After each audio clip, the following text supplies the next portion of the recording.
Assalamualaikum warahmatullahi wabarakatuh.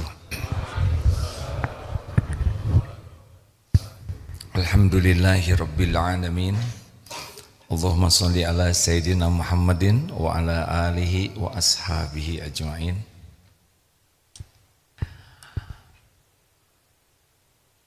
Alhamdulillah. Allahumma inni as'aluka ilman nafi'an wa rizqan tayyiban wa amalan mutaqabbalan. Allahumma a'inna ala dzikrika wa syukrika wa husni ibadatik. Ya Allah, Allahumma inna nas'aluka imanan kamilan wa yaqinan sadiqan wa qalban khashi'an wa lisanan dzakiran. Ya muqallibal qulub tsabbit qulubana ala dinik. Rabbana la tuzigh qulubana ba'da idh hadaitana wa hab lana min ladunka rahmah innaka antal wahhab. Ya Allah, berkahi majlis ini. Jadikan kami jadi ahlul yakin padamu. Jadikan setiap kesibukan kami menjadi zikir terhadapmu. Catatkan jadi amal soleh yang Engkau terima, ya Allah. Ya Allah, berkahi sisa umur kami ini. Rabbana taqabbal minna ya Allah, innaka antas samiul alim. Amin ya rabbal alamin. Sayang kalau tidak doa, hadirin. Karena yang menguasai segala kejadian adalah Allah.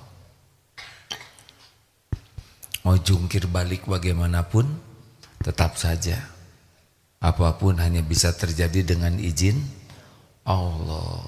Makanya doa, karena ad-du'a huwal ibadah. Doa itu ibadah.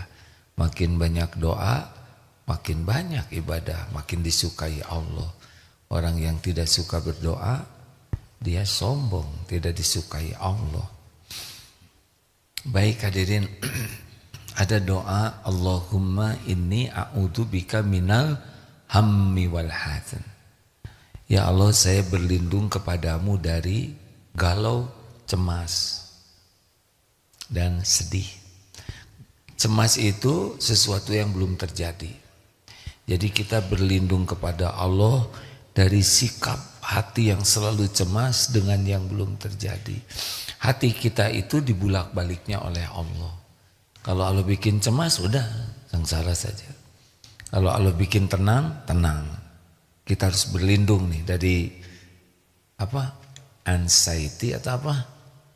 Yang kecemasan yang terus-terus tuh, bacem, banyak cemas. Atau GTA, galau tiada akhir, liwe, lirwai. Nah yang kedua, sedih. Kalau sedih ini sudah terjadi, tapi kita tidak bisa nerima, tidak bisa move on. Ini dua-duanya merupakan ciri iman yang kurang. Allahumma inni a'udzubika minal hammi wal hazan wa a'udzubika minal ajzi wal kasal. Nah ini dia. Dari lemah dan malas. Apa bedanya lemah dan malas? Kalau lemah dia ingin tapi tidak mampu. Kalau malas dia mampu tapi dia tidak mau. Ini luar biasa doa ini, paten ya, sederhana, berlindung kepada yang belum terjadi, yang berupa kecemasan, berlindung ke Allah daripada kita tidak bisa move on. Dan kita juga mohon ke Allah berlindung dari ketidakberdayaan, kelemahan. Kita mau tapi tidak mampu. Ini masalah nih ya. Seperti Bapak kan mau ya titik-titik, tapi kan apa, ketawa apa ini beda beginian? Bapak kan banyak maunya tapi belum tentu mampu. Sama lah, kita banyak yang kita mau tapi apa daya, aku belum mampu. Nah ada juga yang mampu tapi tidak mau. Contoh, mampu tahajud, dia tidak tahajud. Mampu baca Quran, dia tidak mau baca. Mampu ke masjid, dia tidak ke masjid. Padahal jogging kuat 10 km. Bersepeda 50 km kuat. Ke kantor jauh kuat. Ke luar negeri kuat. Ke masjid tidak kuat. Berarti ini lemah apa nih? Siapa yang nyebut lemah syahwat kan? Lemah iman. Orang kuat ke masjid itu berbanding dengan kekuatan iman. Kalau yakin ini disukai Allah, berangkat dia. Walau gunung kan kudaki, lautan ku seberangi. Begitulah. Nah sekarang kita harus doa terus ini, gak boleh main-main ini. Karena banyak potensi kita yang tidak berbuah gara-gara kita malas. Saya akan membahas ini tentang malas ini ya. Apa sih yang menyebabkan orang bisa malas? Yang pertama, seorang pemalas itu namanya gejek, nggak jelas ya. Nggak jelas tujuan hidupnya, gajel. Nggak jelas, dia nggak pugu hidupnya. Karena orang yang selalu bersemangat itu yang jelas. Ini bapak-bapak dari mana nih Pak? Dari Bank DKI kemarin. Kesini walaupun udah pensiun kesini. Kenapa? Jelas. Mau apa kesini? Ada yang dituju, benar? Makanya mau ngongkos, mau capek-capek, mau tidur di mana? Tidur di mana semalam? Oh enak dong. Ya udahlah. Inilah SSG, santri siap guna. Itu latihan tuh Pak, berangkat dari luar kota ke sini. Ada yang dari Surabaya dulu setiap pekan datang ke sini. Luar biasa. Mengeluarkan biaya, waktu, tenaga. Kenapa? Karena jelas tujuannya. Saya ingin berlatih, saya ingin meningkatkan iman, saya ingin meningkatkan amal soleh saya. Karena udah jelas, maka orang-orang pemalas tuh gak jelas. Jadi orang-orang yang kurang jelas biasanya karena kurang paham agama, bukan tidak tahu ya. Lalu karena tidak ada motivasi diri, kemudian ya ada juga sih yang jadi malas tuh karena kecapean. Ya seperti bapak-bapak ini ya, jauh ada saya mau udah pensiun, capek ya udah, tuh sok kalau nggak mau lama-lama di dunia ini silahkan ya. Terus siapa yang suka malas? Yaitu yang punya kebiasaan menunda. Nah, orang-orang yang memang tidak gercep. Sekarang kan ada itu ya, gerak cepat. Dalam Islam, amalan yang dicintai Allah as-sholatu ala waktiha. Jangan main-main dengan telat ya, aib. Kami mencoba di pesantren ini menanamkan telat itu aib. Ini telat nih. Emang harusnya jam 5 siaran ini, tapi subuhnya baru berakhir. Ada alasan, tapi ya. Biasanya jam 5 tank sudah, tapi nanti yang lain-lain tank. Jangan biasakan menunda, karena kesempatan itu yang akan datang tuh belum tentu seleluasa yang kita duga. Kita kan nanti aja, nanti tuh udah ada beban sendiri. Nanti tuh sudah ada beban sendiri. Jadi kalau kita menunda, itu kita akan bertabrakan dengan yang harus kita lakukan. Jangan menunda. Makanya hasil rapat setan terkutuk itu waktu mengadakan muker, musyawarah kerja tahunan, ya saya nggak ikutan. Bisa disangka ikutan. Katanya begini, disepakati oleh para setan sedunia bahwa ada satu patah kata yang favorit, yang kalau dibisikkan orang yang dibisik itu bahagia dan efektif untuk membuat orang tidak beramal. Tahu bisikannya apa? Entar gitu. Entar. Nah, udah bikin PR belum? Entar Bu. Sama. Pak ke masjid? Entar. Udah baca? Entar lagi. Entar itu hasil kesepakatan katanya, ya. Bahwa ini adalah entar itu sebuah kata yang paling efektif untuk membuat manusia tidak beramal. Makanya gercep, gerak cepat, ya. Kalau sudah waktunya jangan ditunda. Siapa lagi yang bekal pemalas? Adalah orang yang terbuai oleh kenyamanan. Makanya nyaman-nyaman itu jebakan loh Pak. Kursi nyaman, tempat tidur nyaman. Coba sekali-kali Bapak tidur di atas batu, cepat bangunnya ya. Empuk, AC, selimut tebal, bantal dibuat dari bulu apa? Bulu badak atau apa yang wah, bulu angsa, aduh. Itu benar-benar kenyamanan itu salah satu yang membuat orang jadi pemalas.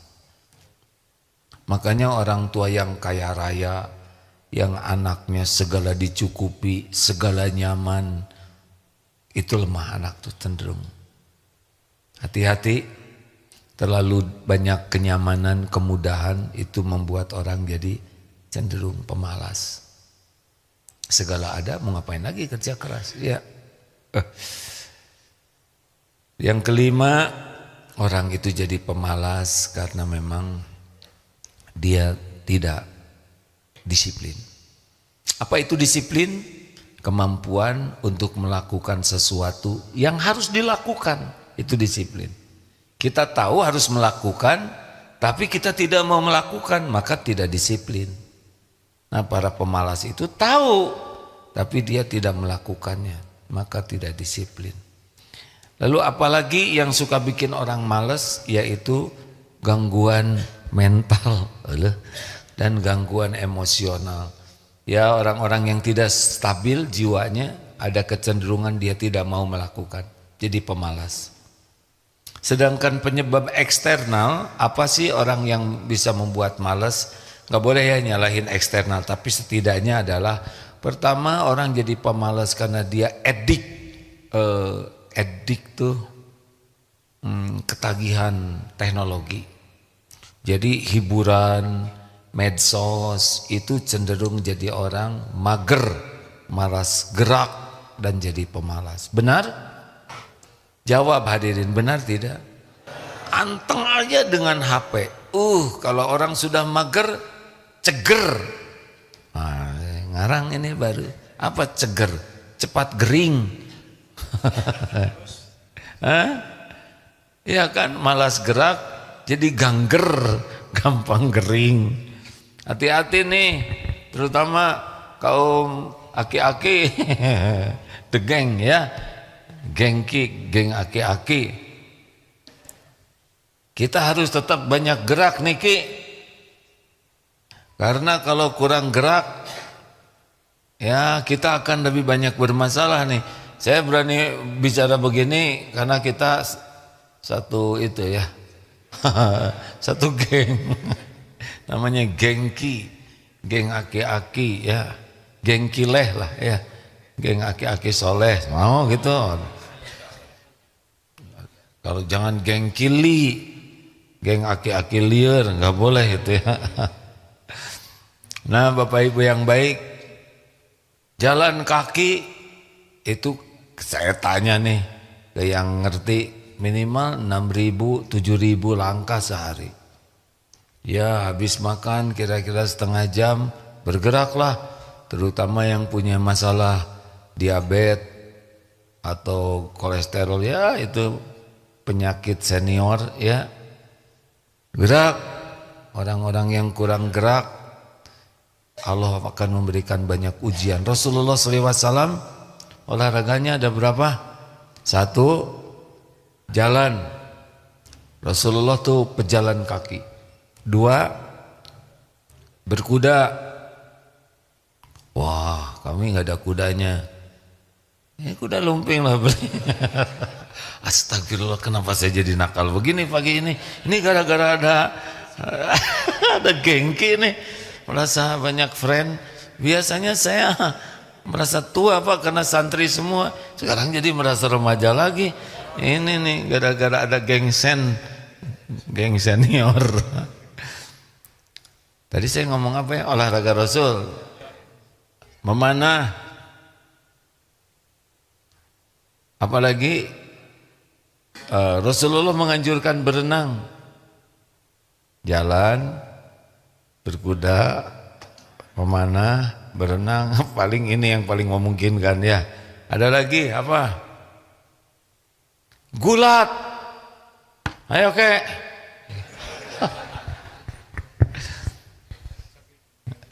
Sakit pinggang. Artinya aktif lah. Lanjut. Jadi hati-hati yang di rumahnya serba canggih, serba enak, serba mudah, internet cepat, TV-nya lebar, alat-alat teknologinya canggih, bisa mager itu. Kejebak, nancep aja di sana, pagi, siang, malam. Apalagi yang bisa membuat orang jadi malas, lingkungan yang kurang tanggung jawab. Dia tidak serius nih, pengen sehat, pengen berkualitas, dia tidak serius. Jadi orang yang, lalu apa aja sih kerugian kalau kita jadi pemalas? Yang jelas dari segi nama aja udah gak ada wibawa. Kilas, aki-aki malas. Maaf ya. Astagfirullah. Saya kenapa jadi nakal begini? Ini nanti ini di belakang saya duduknya. Ini auranya mengganggu saya. Namanya biasanya orang itu menjadi pemalas itu dari segi wibawa sudah hilang Pak. Orang itu pemalas. Mana mau kita punya karyawan pemalas, punya orang tua pemalas. Mau Bapak punya istri pemalas? Jawab, sama. Istri juga enek lihat suami pemalas. Betul Bu? Jangan emosional begitu, biasa aja Bu ya. Seperti kesempatan melontarkan isi hati. Apalagi para pemalas, selain citra nama baiknya rusak, yang kedua dia akan banyak kehilangan kesempatan. Kesempatan bisa tidak datang 2 kali loh Pak. Kita malas ke masjid, kehilangan sholat subuh, berarti kita kehilangan pahala sholat semalam suntuk. Kita malas tahajud, kehilangan dijamu secara spesial oleh Allah di penghujung malam, saat mustajab doa, saat diampuni, saat diberi harapannya. Malas tahajud, hilang saat mustajab. Jadi para pemalas itu dia akan kehilangan sesuatu yang sangat bernilai bagi dirinya. Malas saum, malas sedekah. Sedekah itu penolak bala, sedekah itu penggugur dosa, sedekah itu pembuka berbagai karunia. Malas baca Quran. Kemarin hari Kamis ada seorang ustadz, semoga Allah merahmati beliau, sudah ceramah, beliau datang. Saya akan cerita hikmah. Saya didiagnosa kanker. Saya kurang tahu, saya kurang ingat, maaf. Kanker. Saya berusaha meminta tolong kepada Allah dengan membaca surat Al-Baqarah. Alhamdulillah 20 hari saya baca surat Al-Baqarah tiap hari selesai. Ketika saya diperiksa lagi, sudah hilang potensinya. Allahu Akbar. Beliau cerita begitu. Semudah bagi Allah. Yang menciptakan kanker Allah, yang menghilangkannya juga Allah Subhanahu wa taala. Setiap sel di tubuh kita adalah Allah yang menciptakan. Surat Al-Baqarah itu, surat Al-Baqarah itu berapa ayat?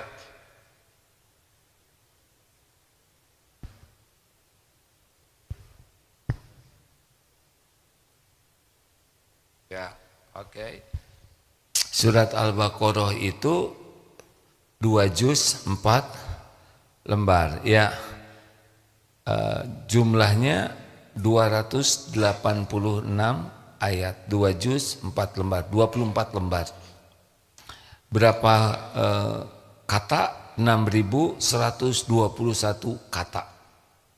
Berapa huruf? Surat Al-Baqarah 25.500. 25.500 huruf. Ini surat panjang. Kalau dibaca dengan ikhlas, satu huruf, satu kebaikan dikali 10. Sama dengan 1/4 juta kebaikan. Kalau kita baca surat Al-Baqarah dengan ikhlas, ya, kita melakukan 1/4 juta kebaikan. Kan satu huruf itu Bismillahirrahmanirrahim itu 19 huruf. Kalau ikhlas kita sudah melakukan 190 kebaikan. Kita baca 1,5 jam surat Al-Baqarah, kurang lebih 1,5 jam ya, yang sudah lancar dan baca dengan benar. Apalagi kalau paham. Allah melihat tidak kita lagi baca Quran? Lihat tidak? 1,5 jam lihat YouTube, lihat ngik-ngok, lihat apa medsos, bablas 1,5 jam tuh nggak kerasa Pak. Orang Indonesia tuh 5,5 jam kok lihat medsos tuh. Gak tahu pensiunan. Oh lebih Pak? Saya tidak boleh bertanya yang menjadi jebakan Batman ya. Allah melihat ini orang membaca Quran, mengatasi malasnya baca Quran. Pasti ada balasannya. Tubuh ini dibacakan Quran, dia akan senang kok. Sel-sel tubuh ini, Allah akan secara syariat lebih tenang hidupnya. Dan mudah bagi Allah menghilangkan penyakitnya. Kenapa orang tidak baca Quran? Jawab. Jawab aja malas, gimana sih? Aduh, senang sekali ada sebangsa dan setanah air nih. Apalagi nih yang kerugiannya kalau orang tidak bisa mengalahkan malas. Sesudah dia kehilangan kesempatan, ya jelas orang pemalas itu kualitas hidupnya akan menurun. Allah tidak memberikan kebaikan bagi para pemalas. Sukses itu adalah perjuangan dan pengorbanan. Orang malas mana mau berjuang, orang malas mana mau berkorban. Semua kesuksesan itu disimpan pada perjuangan dan pengorbanan. Rasulullah itu pejuang, Rasulullah berkorban segala hal, tapi tidak ada satupun yang dirugikan. Karena perjuangan dan pengorbanan adalah investasi. Investasi. Ini bapak-bapak, mak-mak kesini, pakai perjuangan tidak? Oh, berjuang kami ini. Aduh, lama di jalan, macet lagi. Ini sebelah saya, yang di sini dikerok, yang ini. Ya itu perjuangan dunia kita Pak. Dulu saya waktu masih muda suka aneh lihat kenapa nenek selalu mau tidurnya pakai balsem. Sekarang saya mengerti. Karena saya juga pakai. Aduh, meni anget. Sehingga Pak kalau di sini maaf ya, kalau santri lewat, saya ditutup mata udah bisa tahu Pak ini santri apa. Kan dari PAUD ada, TK, SD, SMP, semua mahasiswa, karyawan. Tutup mata udah ketahuan Pak. Ini PAUD. Ini TK nih. Ini SMP. Lewatin aja. Ini karyawan. Ini masa kemasan. Dari mana? Kok begitu kuat perasaannya? Ketika lewat minyak telon, kayu putih, ini PAUD. Yang Gatsby, tisu, pewangi tisu SMP yang kurang modal yang. Kita kan SMP gayanya oleh tisu Pak.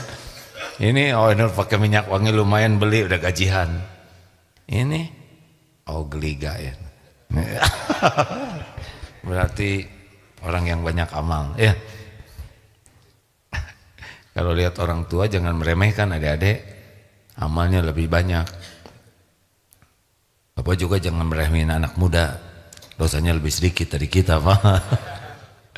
Lanjut. Pokoknya orang-orang pemalas dia kualitas hidupnya, kualitas masa depannya juga suram. Al-Ankabut 69, walladzina jahadu fina lanahdiyannahum subulana. Dan orang-orang yang all out, nah itu dulu Pak, yang semangat, Allah akan memberikan, benar-benar Allah tunjukkan jalan-jalannya. Kalau hadis Nabi, ihris ala ma yanfa'uk, semangat terus dengan apa-apa yang manfaat. Wasta'in billah, dan mintalah tolong kepada Allah. Wala ta'jaz, jangan kamu lemah. Itu perintahnya. Makanya Rasulullah semangat. Terus kan jangan. Apalagi efek pemalas.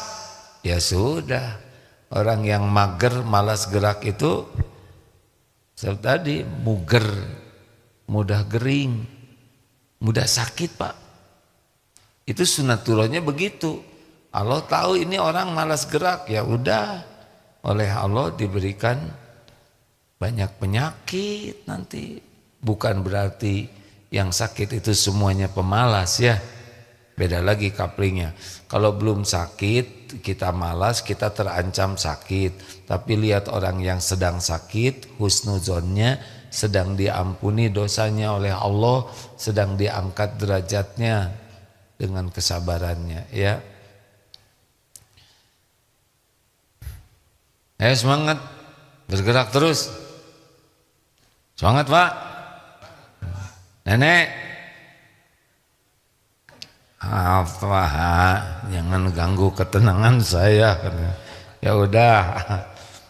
Tapi sunatullahnya ya yang banyak bergerak dengan benar ya, niatnya benar, memang lebih disehatkan Pak. Apalagi yang keempat, orang yang mager, yang pemalas itu mesti jauh dari Allah Pak. Malas tahajud, malas ke masjid, malas baca Quran, malas ke majelis taklim, malas kumpul dengan orang-orang soleh. Sudah, iman turun. Kalau iman turun, GTA galau tiada akhir. Kalau iman turun, akhlak jadi jelek. Kalau akhlak jelek, pasti tidak bahagia. Makanya orang-orang para pemalas itu sulit hidup bahagia. Dia merasa bahagia padahal tidak bisa bahagia.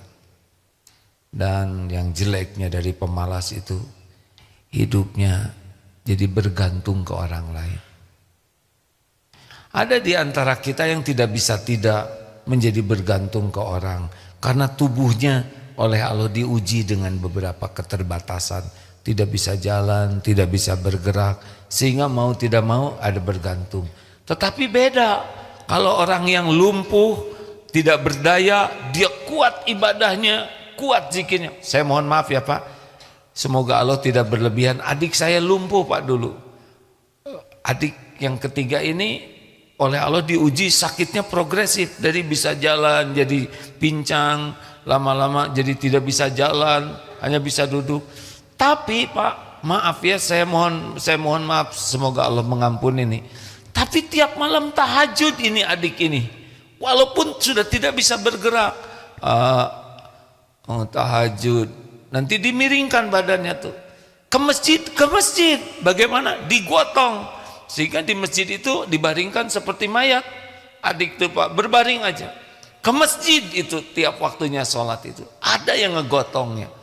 Tidak bisa apa-apa, makan disuap, bahkan nafas juga kadang-kadang dibantu, miring dibalikan begini. Tapi yang saya tahu ya, semangat ibadah, semangat ke masjid walaupun lumpuh. Ini tidak membuatnya jadi hina keterbatasan ini, malah makin mengagumkan. Sejujurnya saya terinspirasi berubah hijrah itu oleh adik yang lumpuh ini.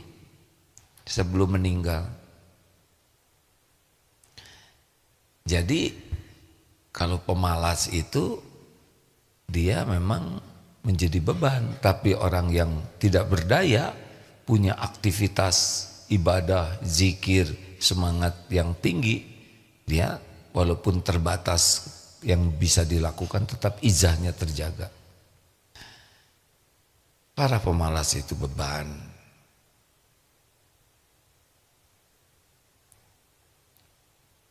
Nah, apa jadi pada ngelihat saya kayak gitu? Ayo semangat. Semangat tidak nih? Harus punya goal. Kek bangsaku, kita belum tentu lama lagi nih. Tahun depan juga mungkin udah berkurang grup ini. Iya. Saya kan tinggal di KPAD itu komplek tentara. Waktu pada dinas masjid sepi. Udah pada pensiun masjid penuh. Sekarang berkurang lagi. Pada pulang. Ayo. Ngapain semangat? Semangat berbekal pulang. Nanti mau siapa teman bapak dikubur, ha? Kakek.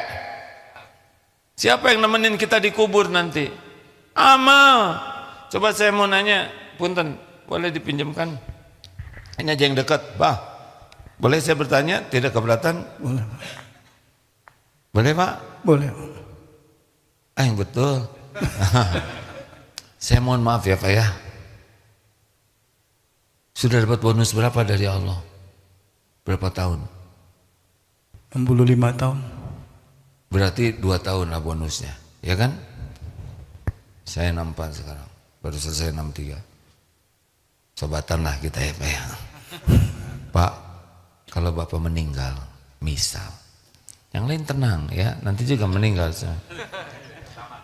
Pas udah dihitung Pak, misalkan, ternyata minus, ibadah sholat gak khusyuk, ngaji gak bisa, sedekah sisa uang, kebaikan dikit, minus, sedang dosa banyak.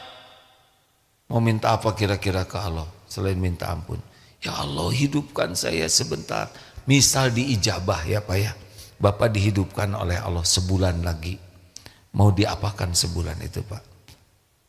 Dihidupkan, mau ngapain sebulan? Beribadah semaksimal mungkin. Beribadah semaksimal mungkin. Setiap waktu mau diisi begitu Pak? Insya Allah. Mau ngobrol sembarangan tidak? Tidak. Tidak. Mau lihat-lihat medsos gitu? Tidak. Mau ingin tahu politik dunia? Kan? Sedikit. Sedikit aja. Sama istri mau galak tidak? Tidak. Sama istri mau galak tidak? Tidak. Mau bertengkar nggak sama istri? Kadang-kadang Pak. Kalau dihidupin lagi, itu dulu ini kalau dihidupin lagi, tetap mau bertengkar nggak? Tidak. Tidak. Mau ngapa sama istri? Mau memberikan yang terbaik atau ngomel apa? Berbaik-baik aja Kak. Baik-baik aja ya. Mau memaafkan istri nggak kalau dihidupin lagi Bapak? Mau Pak. Maafkan aja ya. Biarpun banyak kesalahan dimaafin aja atau gimana? Maafkan. Maafkan aja ya. Uang mau di gimana Pak? Mau disembunyiin, ditabung atau mau sedekah? Uang terbatas sudah pensiun. Bukan itu pertanyaannya. Itu mah saya udah tahu ya. Kita kan sesama pensiunan. Mau diapain itu uang yang ada? Mau tetap disimpan, sembunyikan atau mau disedekahin? Disedekahkan. Sedekahkan. Tapi disedekahkan kepada istri, terserah dia mau apakan.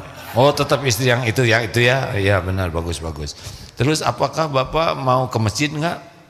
Insya Allah mau. Tahajud? Insya Allah. Baca Quran? Insya Allah. Zikir? Insya Allah. Mau sebanyak-banyaknya? Insya Allah. Mau ngomong jelek enggak? Tidak. Mau ngebodor gitu enggak? Ngobrol yang sia-sia mau tidak? Sebisa mungkin tidak. Ini kalau dihidupin. Jadi pokoknya setiap waktu mau diisi dengan kebaikan aja gitu ya Pak. Insya Allah. Enggak mau berbuat maksiat gitu Pak. Ya. Nah sekarang kan Bapak belum meninggal. Mending sekarang aja kita lakukan ya kan. Kalau udah mati kita nggak bisa hidup lagi. Itu maksud saya tuh Pak. Jadi mulai sekarang aja yang tadi itu Pak. Ngerti tidak kakek-kakek? Kita nggak akan hidup lagi. Udah selesai nanti kalau dicabut nyawa. Makanya rencana hidup lagi tuh sekarang aja mumpung hidup. Apa yang tadi kita katakan setiap waktu hanya untuk kebaikan. Sekarang. Mau baik-baiknya sekarang.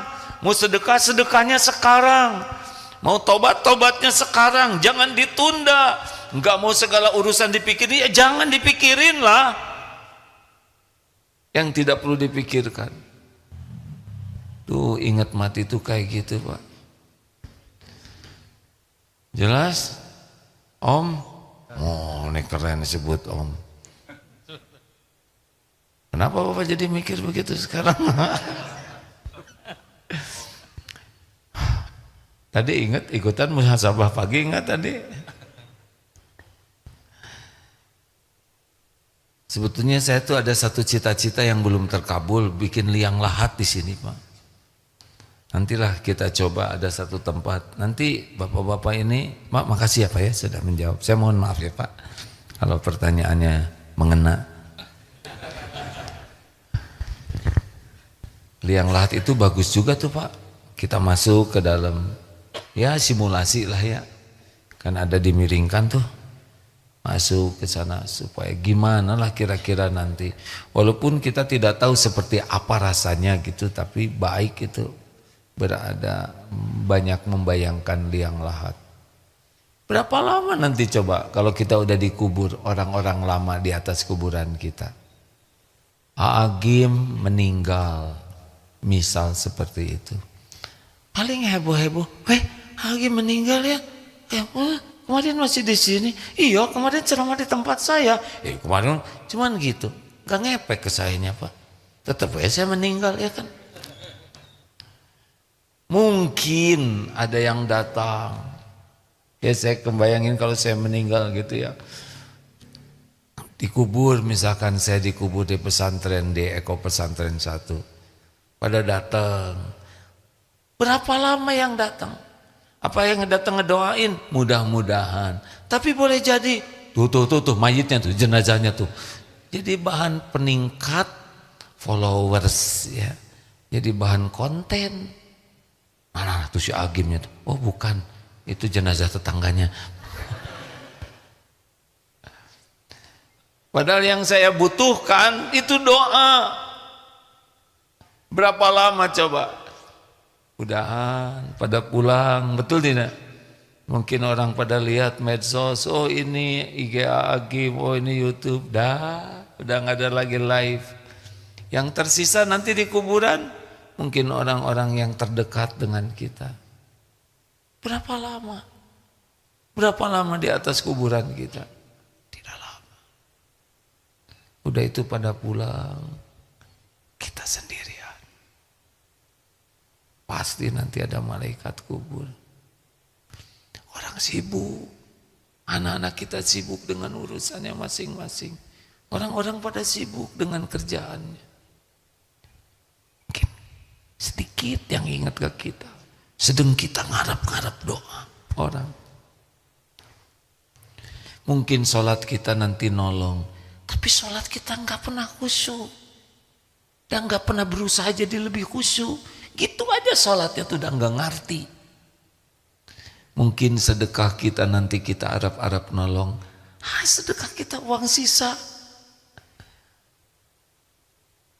Anak mudah-mudahan ngedoain. Tapi mereka banyak kesibukan.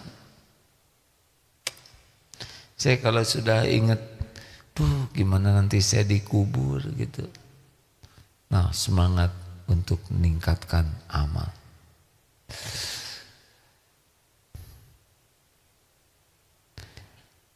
Dengar ya adik-adik, meninggal itu tidak harus tua, ya. Tidak sedikit. Yang Ustadz usia berapa?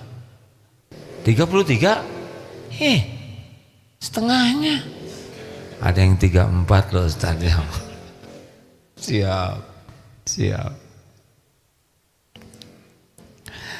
Terima kasih hadirin sekalian, maaf ya, amalkan doa yang tadi, Allahumma inni a'udzubika minal hammi wal hazan wa a'udzubika minal ajzi wal kasal wa a'udzubika minal jubni wal bukhl wa a'udzubika min golabatid daini wa qahrir rijal.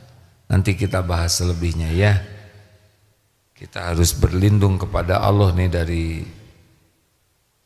penyakit pengecut dan bakhil, dari lilitan hutang dan kejahatan orang-orang. Sing semangat terus dalam hidup ini. Jangan menunda. Jangan menunda apa yang bisa kita lakukan kebaikan sekarang aja. Nanti saya mau minta maafnya waktu lebaran. Emang lebaran masih hidup? Hah? Nggak ada jaminan lebaran masih hidup. Sekarang siapkan persiapan buat Ramadan, diniatkannya dari sekarang. Saya Ramadan mau nyumbang beras 1 ton misalkan, ya. Uangnya belum ada, cari. Walaupun belum dapat uangnya, niatnya udah ada. Saya mau nyumbang sarung, mau nyumbang Quran, mau nyumbang buat tajil. Oh iya, bagi yang akan itikaf di Darut Tauhid, untuk Ramadan ini tidak ada biaya tambahan, tidak ada pungutan biaya. Silakan itikaf, daftarkan diri sampai selesai. Biasanya malam itu sampai ribuan yang datang, dan tetap akan sarapan, sahur di sini, bukan sarapan, sahur dan buka bisa di pesantren ini. Dari mana biayanya? Ya tuh sing punya rasa malu ya kan, masa kita dibiayain orang? Enggak. Artinya walaupun gratis jangan bahagia. Kalau kita bahagia dengan gratis pada kita mampu, Allah tahu nih kita mampu. Harusnya kan malu kita dikasih orang. Ini saya enggak strategi ini. Ini serius nih Pak. Coba santri Darut Tauhid, mana ini khusus ke santri, maukah dibagi buku gratis? Hah, tidak mau. Berarti kelas baru nih, ha? Dia belum tahu ilmunya. Emang hati pasti mau sih semuanya. Ini mah yang pakai wibawa. Mau dikasih gratis? Jangan. Kalau kita mampu, jangan mau. Kita bagian ngasih. Kalau kita jiwanya ingin ditraktir, ingin diongkosin, ingin diberi, ini gratis, padahal Allah sudah bikin kita mampu, kita kufur nikmat. Jangan antrian makanan gratis untuk yang tidak mampu. Kita mampu, jangan antri. Kecuali kalau ingin diijabah. Jangan. Makanan gratis untuk siapapun boleh. Buat apa? Untuk jadi pahala kepada yang bersedekahnya. Tapi kalau sudah ada untuk yang tidak mampu, kita jangan. Bagaimana kalau ini gratis kita mampu? Nyumbang supaya kita tidak jadi beban. Nih seperti ini ya. Ini masjid, tiap tempat sholat itu ada kosnya loh Pak. Ada kos ini. Ada biaya perawatan, biaya listrik, biaya gaji, biaya sound system, parfum. Ini ada biayanya. Ini masjid 1 bulan banyaklah puluhan juta biayanya. Nah kita ke masjid sholat enak, enak ya, masjidnya bersih, tapi nggak sedekah. Berarti dia dibiayain orang lain. Pensiunan, walaupun kita pensiunan, namanya gepeng ya, geng pensiun. Aduh astagfirullah, hari ini saya hari paling nakal ini, gara-gara ada sebangsa. Astagfirullahaladzim. Ya Allah ampun ya Rabb. Pasti dicatat nih omongan saya, dan pasti ada balasannya. Dimaafkan, harus memaafkan. Ya marah lagi Pak. Jadi usahakan ke masjid itu selalu sedekah. Karena kita jangan dibiayai orang lain kecuali tidak mampu. Jelas ya? Cari uang selalu ada di saku ini untuk sedekah. Jangan sampai ke masjid kita disubsidi oleh orang lain. Terima kasih. Subhanakallahumma bihamdik asyhadu alla ilaha illa anta astaghfiruka wa atubu ilaik. Assalamualaikum warahmatullahi wabarakatuh.